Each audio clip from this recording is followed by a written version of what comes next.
Another roadblock for a crucial piece of technology ahead of the monsoon. Welcome to this edition of the Arizona's Family Investigates podcast. I'm Amy Cutler, joined by investigative reporter Morgan Lowe and senior producer Cody Lillick. And we're talking about the Doppler radar installed by the Arizona Department of Transportation. Yeah, Amy, we've reported extensively on this radar. If you've driven between Phoenix and Tucson near Picacho Peak, you may have noticed this big white ball on a stick on the side of the road. That is a Doppler radar that was installed 5 years ago. The idea was to detect dust storms as they formed in a critical part of the desert between Phoenix and Tucson. But we've reported that there have been problems with this desert Doppler. In our first report last year, we exposed a delay in paperwork. And now, a month out from this year's monsoon, we wanted to know, is this radar going to be protecting the thousands of drivers on the highway? Oh my God. They can pop up in an instant. Anytime the wind blows now. Instead of dropping rain, they drop visibility down to nothing. They can be very dangerous. It's something Eloy Fire Chief Kelly Weddle told us last year he has seen all too often. If it gets really, really intense, then it's like you're rolling the dice. But this dome-shaped piece of high-tech equipment on the side of the freeway near Picacho Peak was supposed to provide a warning ahead of approaching dust storms. Information that could protect you as you drive the 10 between Arizona's largest cities.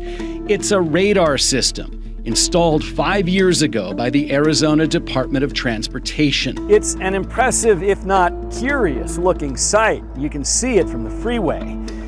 But we found whatever information is being gathered by that Doppler radar, it's not going to the National Weather Service.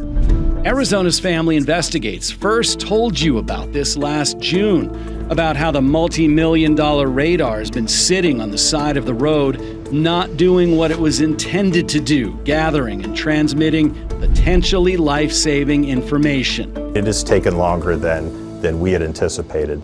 We found what was standing in the way was not a technology glitch. It was paperwork, specifically an agreement between two government agencies to share information. That got the attention of Congressman Greg Stanton, who urged the two agencies to get it done. That it's unacceptable that it had been this long. The Arizona Department of Transportation and the National Weather Service signed a deal in July. But it wasn't until just weeks ago that the crucial data started to flow from the radar to the Weather Service. The data is arriving in a format that they can make use of it, and we will continue working with them so they can make maximum use of the data.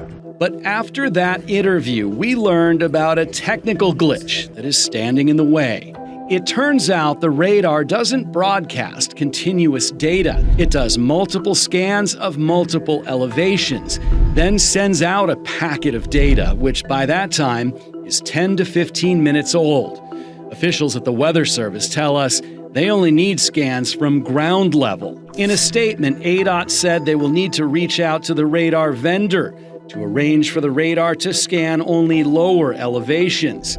Here's why that matters. This area between Phoenix and Tucson is prone to blowing dust and historically has been plagued by dust storms that reduce visibility and cause crashes. And it sits in a blind spot between the weather radars in the Phoenix area and Tucson, according to retired meteorologist Ken Waters. These radars have trouble seeing down low when the phenomena is a certain distance away. And that's the case here. And Arizona's Family Investigates has learned during the past 5 years, the state was spending money to maintain the radar, even though it wasn't being used. Last year alone, the state paid $19,000 for techs to come out, inspect, and maintain the radar. Is that money that was wasted? Well, from our perspective, for us to get any fruits from having this radar there, we need to have it serviced and ready to go. Meantime, the 2025 monsoon is right around the corner.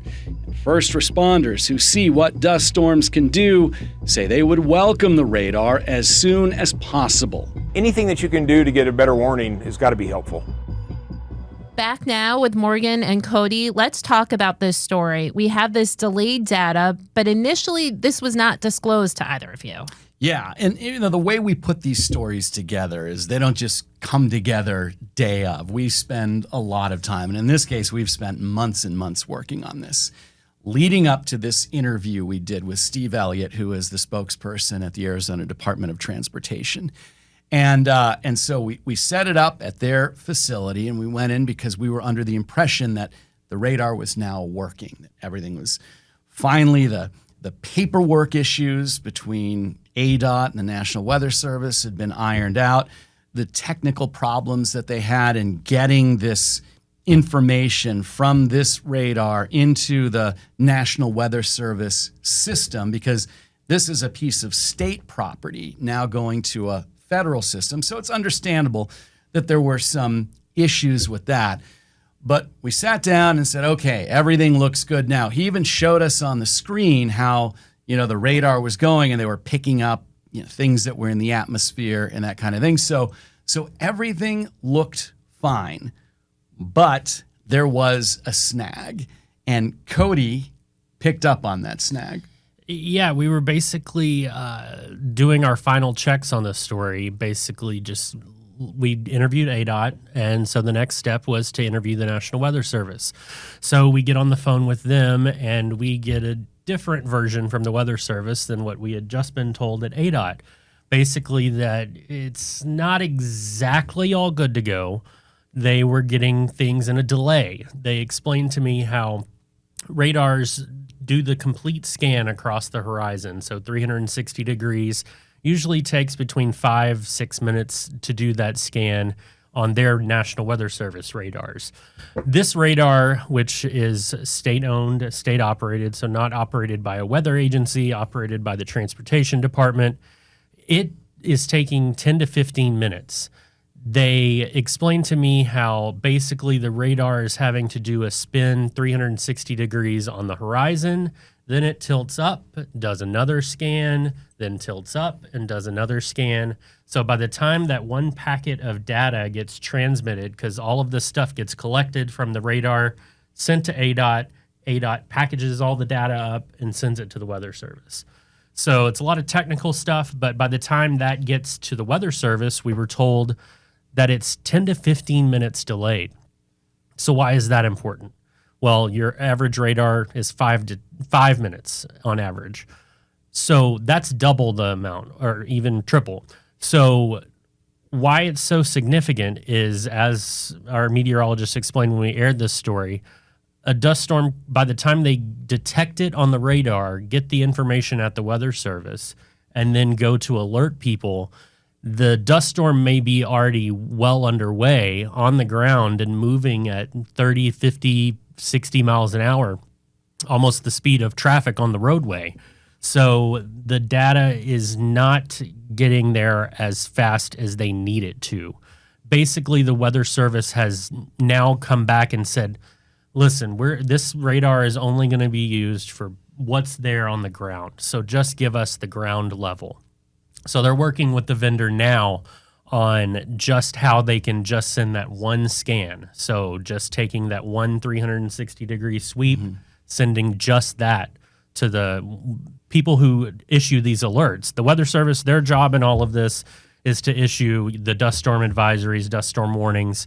ADOT's job in all of this is just to warn drivers and control what they can control, which is this stretch of roadway and alerting drivers before they get to that point. The Weather Service, they have more tools at their disposal. They can get the alerts out to everybody's cell phones and also us in the media. So the quicker they can get that information is just valuable in detecting these dust storms and alerting the tens of thousands of drivers. As far as when the solution will come, we've gotten varying answers. At first, ADOT said that they're going to have to reach out to the radar vendor and explore options. But the Weather Service, in their last communication with me, said that they're hoping there's an option outside of having to consult the vendor, that maybe there's a quicker option.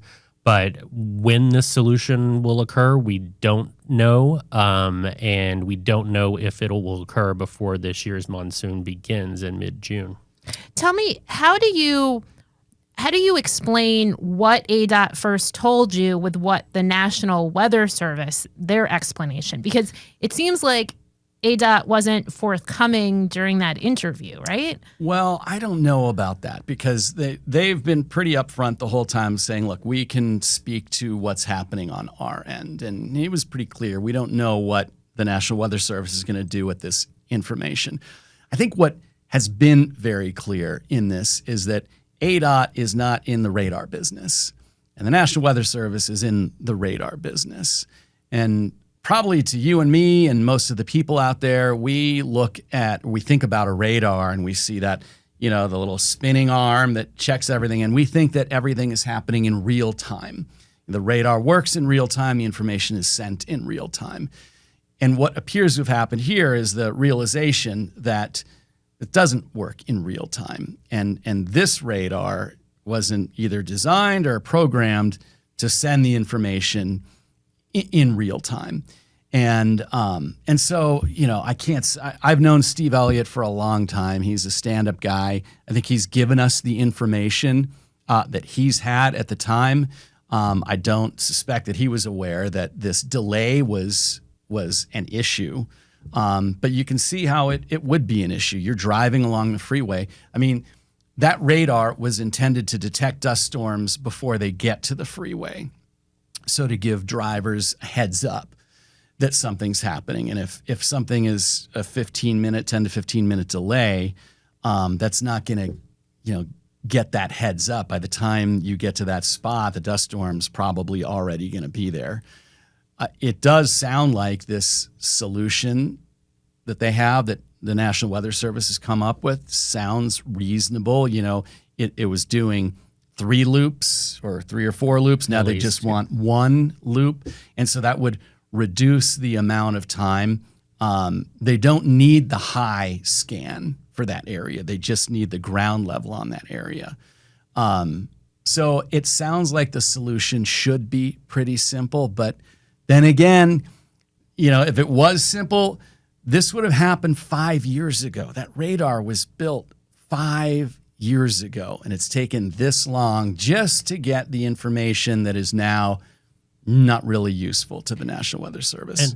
And I will say that, talking about all that timing, that this was installed 5 years ago, that we learned that, and I will agree with, your assessment that, ADOT's transportation weather service, they're the weather experts in this situation. So I do believe that ADOT, thought they had everything ready to go, and, they see the live sweep ready to go. But we did hear that, all of this kind of came together within a few weeks of our report. So that was several months after our initial report and several years after this entire system was installed. So still a big timeline gap. It brings me to another question here.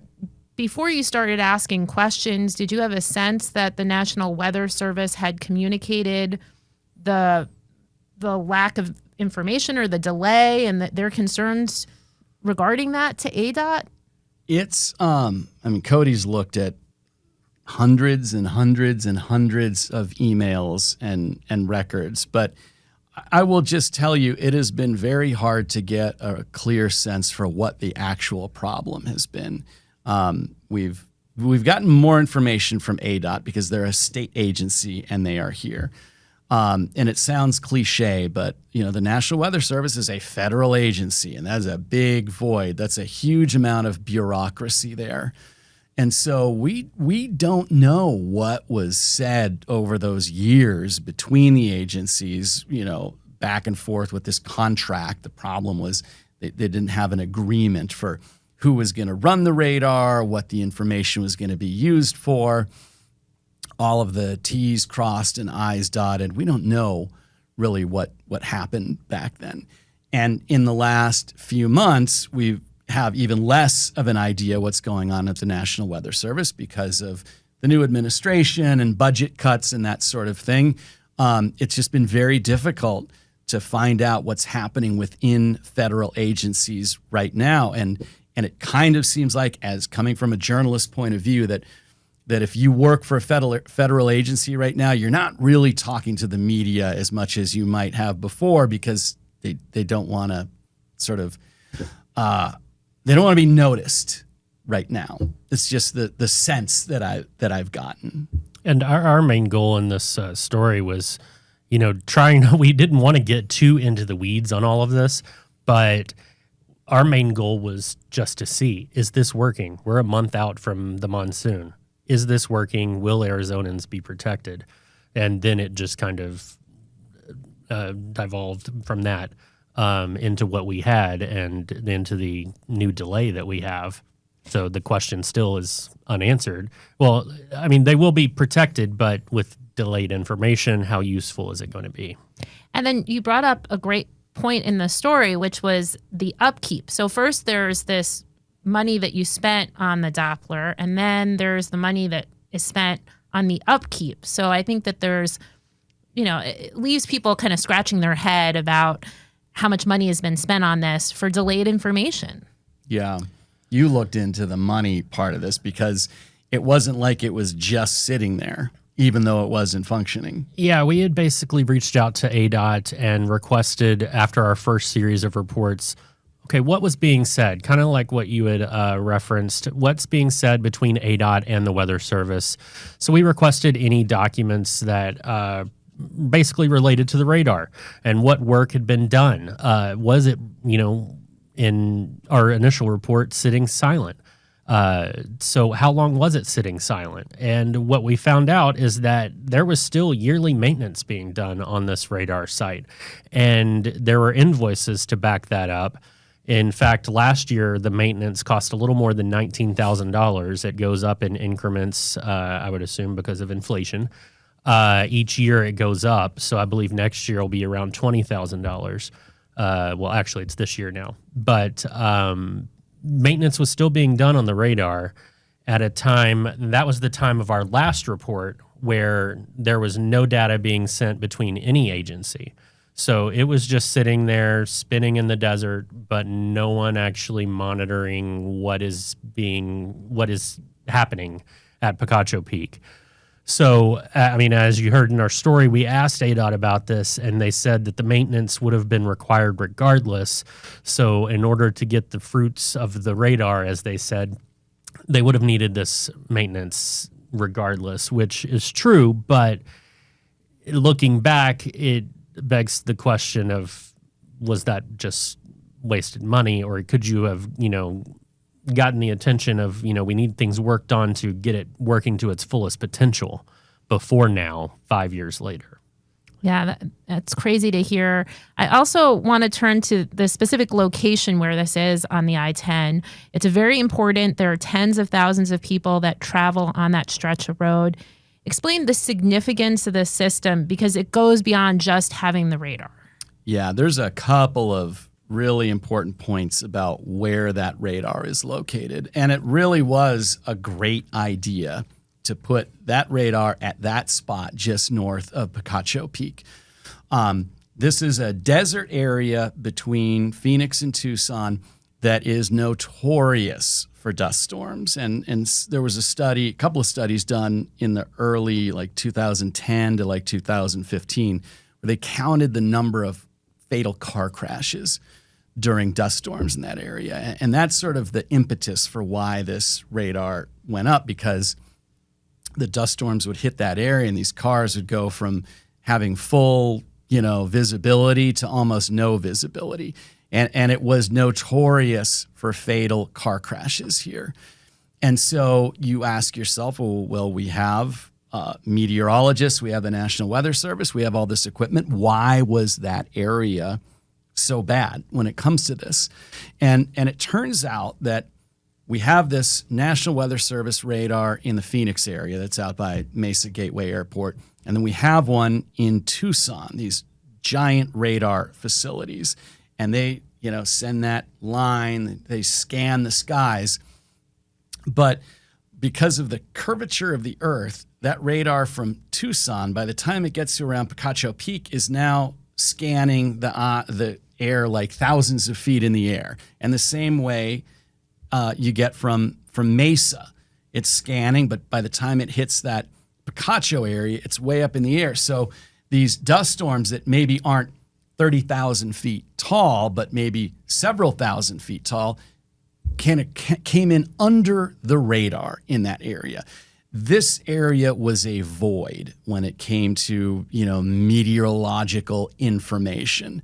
So this ground-based X-band Doppler radar to put in there to just spin around in this little area was a really good idea because it filled in the blank there. And the idea is that it can tell the rate, it can tell when a storm is forming maybe 40 miles away. So that would give researchers or scientists, meteorologists, enough time to get the warning out to warn drivers. So that was part of this plan by ADOT. And the radar is only part of their early dust detection system there. That's the early detection system. But the same time that they put the radar in, they put these freeway signs that, 20 miles out, 10 miles out would tell drivers to slow down because there's a dust storm ahead. And they have these visibility, I think, pieces of equipment that allow them to tell when visibility on the freeway becomes low. That part of this detection system has been working and has been working for 5 years. We don't really know how effective it's been because sort of coincidentally, in the last 5 years, we haven't had a ton of dust storms the way we had before 2020 out there. So they think that part of the system has been working well because we have seen a lower number of fatal car crashes out there, but we've also seen a lower number of dust storms. So the idea is if this radar system is in, not only will we be able to tell when the visibility on the freeway is low and be able to warn the drivers, but we'll be able to tell before that dust storm even gets to the freeway.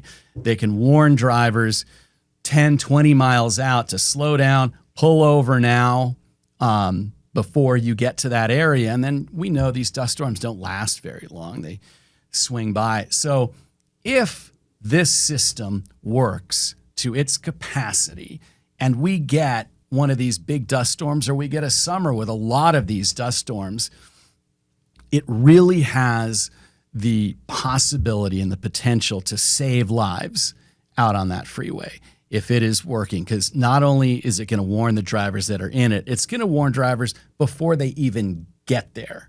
And we'll never know how many lives it could save because, that mom and pop and the kids driving down I-10 will just pull over at Picacho Peak and check out the site and let the dust storm go through.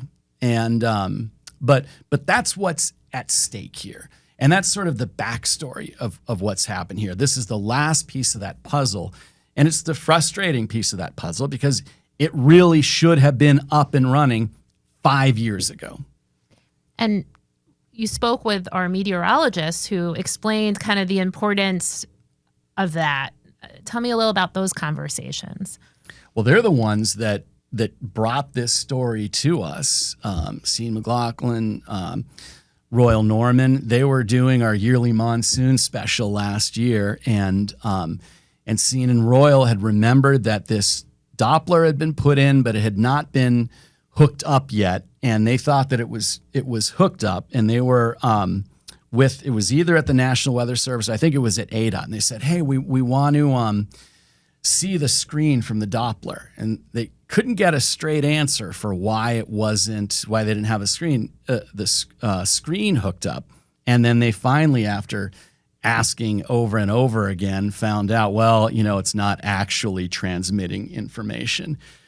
And they couldn't believe it. And every time that we've done our investigative report on television, we've done several of them now on this, we always have Sean come in and sort of show what we just talked about, which is that it's got this dead zone there and why this is so important, because I think people need to visually understand what's at stake here. But yeah, our meteorologists are the ones that really brought this to light and deserve a lot of credit for sort of beating the drum here and saying, hey, you got to do a story on this.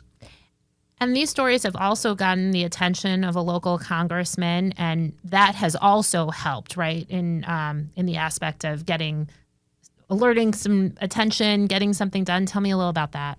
Yeah, initially, Congressman Greg Stanton saw our first report, and he wrote a letter to the director of the National Weather Service. So, Congress, they have direct, oversight of federal agencies, so not as much of state agencies. So he wrote to the National Weather Service director over the entire country and urged them to find a solution with ADOT. At that time, it was a paperwork issue. So wrote a letter, got them to, get this fixed.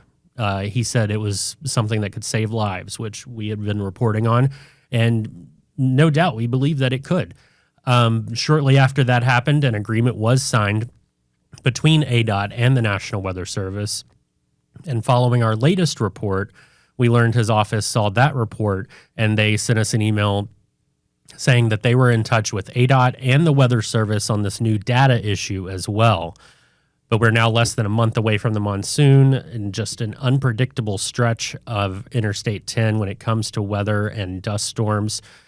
And we really don't know what this next monsoon will hold for that stretch and if it will lead to people being in danger, or if what we have in place is good enough to last another season until we can get through this monsoon and, get a fix for this data issue.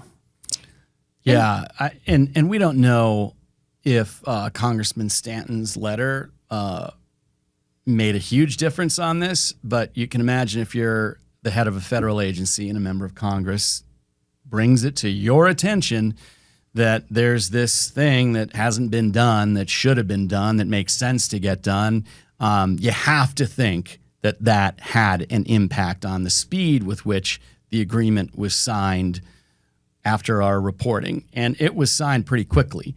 And then we waited, and we waited, and we waited again, because then it was now there's some technical issues, which we're still dealing with. And I believe our weather team also mentioned to me, I'd have to go back and look into my notes exactly, but the director of the National Weather Service at the time actually had some history here in Phoenix through the local office. So he was familiar with that area and that, that radar gap that exists. So, it's something that was familiar to him. Was there any timeline at all that was mentioned in that latest letter? There hasn't been a new letter, so that was initially the letter to get the paperwork issue done.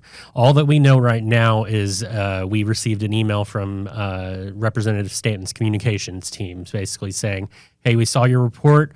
We have flagged ADOT and the Weather Service on this data issue, and they just wanted us to know that. So I'm assuming it's because we mentioned to the congressman in our report that they got flagged on the latest report, but it's definitely promising to know that, other eyes are seeing this and putting pressure on the agencies to find a solution. And the agencies involved want to find a solution too.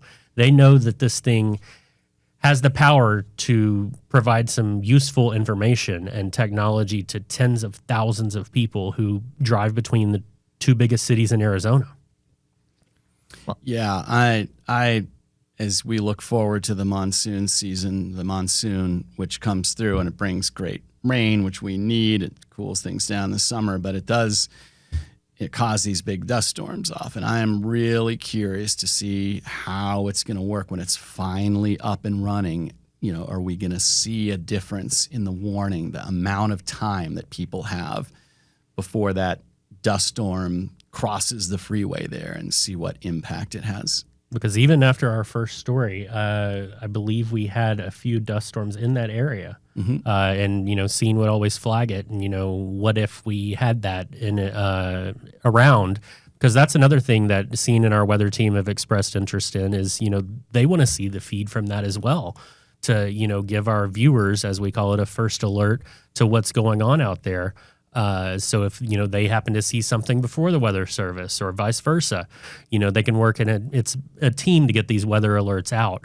So that's something that they've also expressed interest in. And ADOT told us in our interview, we didn't put it in the story, but they would, they don't have any objections to sharing the feed with media partners. So that's something, you got to get the radar up and running to get its, as it's intended to be before you look at those options. But that is something that would be a great goal to see.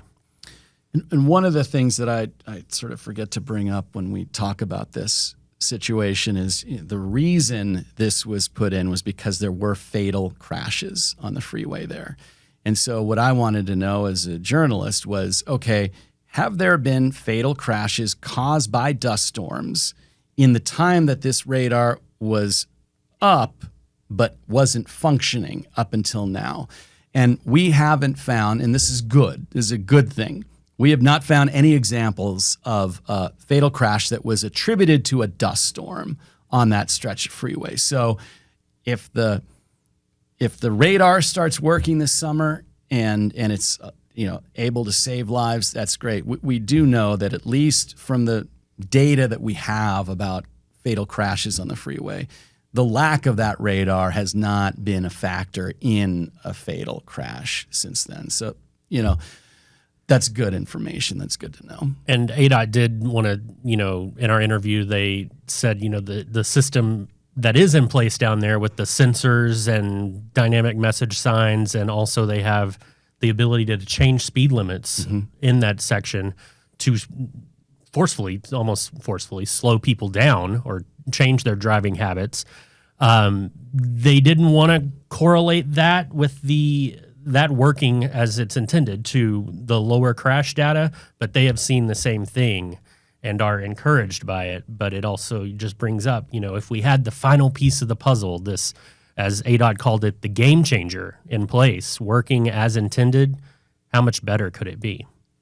And I thought it was really interesting. You spoke with the Eloy fire chief about this, and it's him and his team that respond to crashes like this. So he's got a vested interest, and I thought what he said was really valuable too. Well, what was interesting when we first did those interviews last year and we started looking into this, pretty much everybody thought that radar was already up and running. I mean, the visible part of this crash prevention program is those speed limit signs that change and the dust sensors on the freeway, because you can see those flashing signs. Everybody that we spoke to about this thought that the radar was already up and running, and we told the fire chief it wasn't, and he was very surprised. But yeah, first responders want this up and running. They don't like responding to fatal crashes on the freeway. It's also very dangerous for firefighters, paramedics, and state troopers to be out on that freeway during a dust storm that is, the visibility's bad. They are responding to it. Then they're out there and drivers are speeding by. So they want it in place as quickly as possible. All right. Well, we know that you will keep tabs on this as the monsoon begins and any updates on that radar site. Morgan and Cody, thanks so much for being with us. That's it for this edition of the Arizona's Family Investigates podcast. Thanks for joining us.